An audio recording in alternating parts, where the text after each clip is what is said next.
Bonjour à tous. Dans cette vidéo, nous allons explorer les multiples façons d'exprimer la temporalité en français. Nous passerons en revue substantifs, adverbes, propositions subordonnées et prépositions.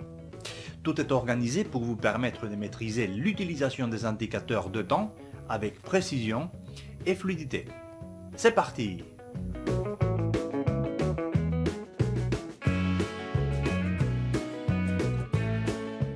Commençons par le plus facile. Je vous présente quelques adverbes, substantifs et expressions variées que vous connaissez déjà sans doute. Voici 3 adverbes basiques pour vous aider à situer une action dans le temps. Hier, aujourd'hui et demain. Et voici une petite liste de substantifs courants pour situer une action dans le temps.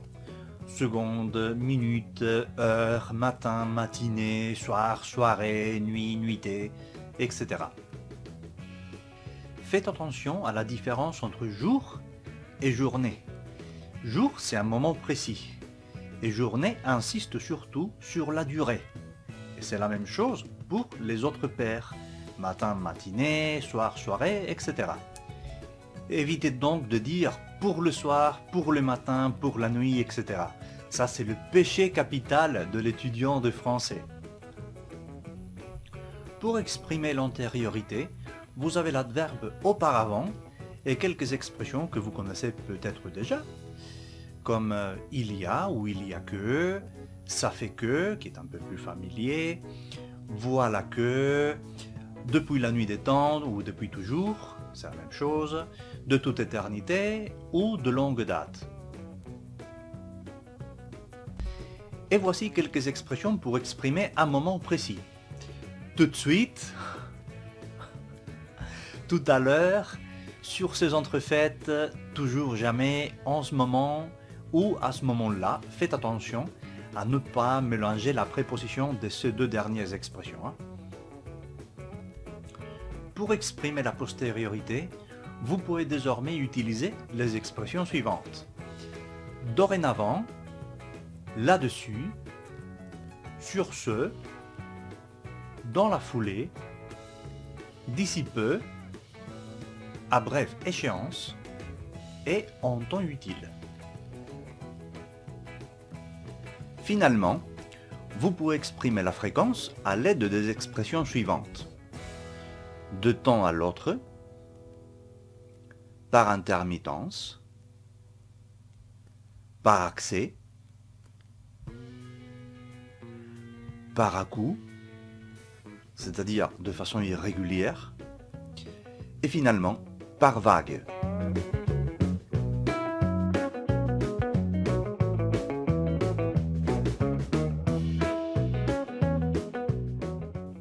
Considérons maintenant le subordonné temporel, qui introduisent des nuances de simultanéité, d'antériorité ou de postériorité entre plusieurs actions. La plupart d'entre elles sont suivies de l'indicatif. Nous allons les étudier dans cette section. Vous avez au moment où, pendant que, alors que ou tandis que, tant que ou aussi longtemps que, à mesure que ou au fur et à mesure que, ces deux sont similaires, c'est la même chose, chaque fois que ou toutes les fois que, et finalement, quand ou lorsque. Faites attention à l'utilisation de quand. Quand on se réfère à l'avenir, cette conjonction doit être suivie du futur. Par exemple, quand tu arriveras, appelle-moi. Toutefois, dans le langage familier, cela n'est pas obligatoire. Vous pouvez dire par exemple, quand tu arrives, appelle-moi. Attention aussi à l'utilisation de chaque. L'idée de distribution s'exprime en français avec tout. Par exemple, un tram passe toutes les 5 minutes. Évitez donc de dire un tram passe chaque 5 minutes.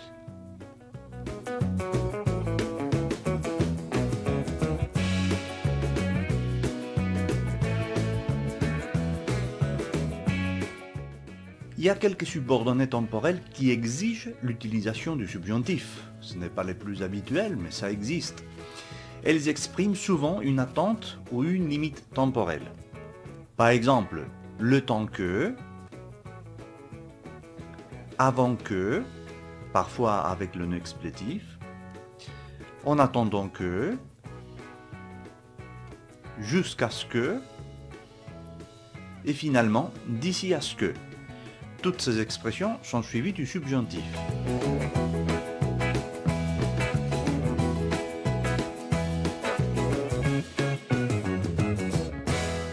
Les prépositions offrent, elles aussi, une grande variété pour exprimer le temps.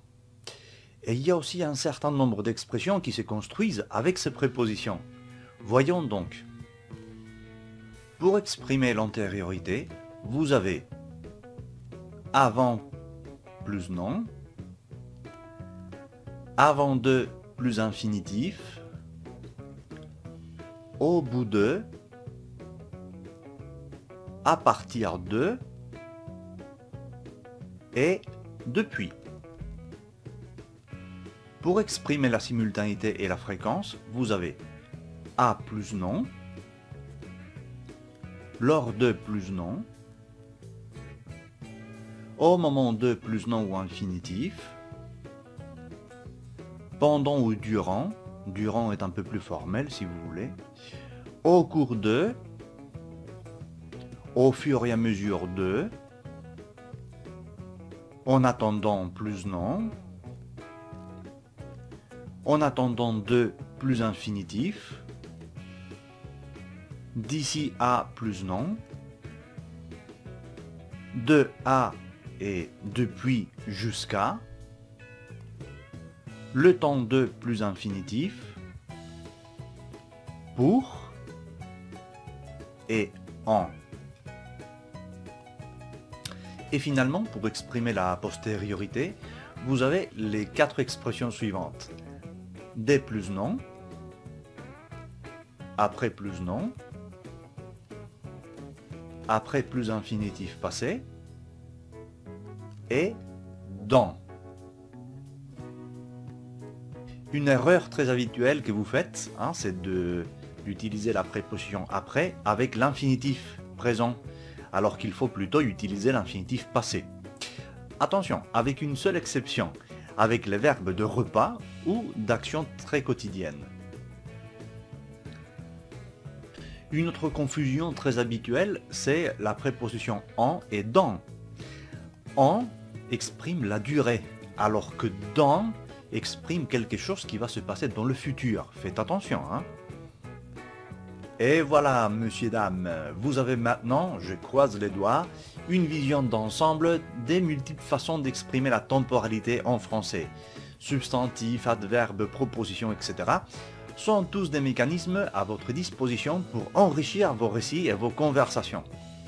Alors, merci beaucoup d'avoir suivi cette leçon et à très bientôt pour de nouvelles découvertes linguistiques. Allez, au revoir.